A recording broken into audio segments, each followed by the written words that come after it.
ولاگ یک روز کاری با من. اگه منو نمیشناسی، من روژانم، 21 سالمه، رشته تحصیلیم بیزینسه و تو همین هیتم دارم کار میکنم.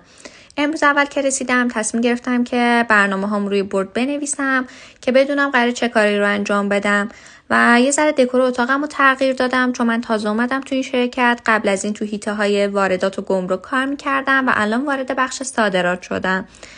یه سری کاتالوگ از نمایشگاه گلفود دبی برام آورده بودن که نشستم همه رو بررسی کردم و به اونایی که میخواستم ایمیل همکاری زدم. یه مقاله‌ای دارم مینویسم در رابطه با رشته تحصیلیمه و از اونجایی که اکثر استادای دانشگاهیم همکارامن، خیلی دارن تو این هیته بهم کمک میکنن که زودتر مقالم تموم بشه. و یه آنلاین شاپی هم دارم که بیشتر روی محصولات ویکتوریا سیکرت دارم کار میکنم. امروز ثبت سفارش ها رو انجام دادم و بار جدیدم هم سفارش دادم. بچهای آیتی هم اومدن دنبالم که بریم با هم دیگه ناهار بخوریم، ولی خب من بعدش جلسه خیلی مهم داشتم. تصمیم گرفتم زود از ناهار برگردم و روی جلسه‌ام کار کنم. جلسه‌ام با یه خانم داروساز و آقای کارگردان بود که عالی پیش رفت و در نهایت این قهوه خندون نصیبم شد.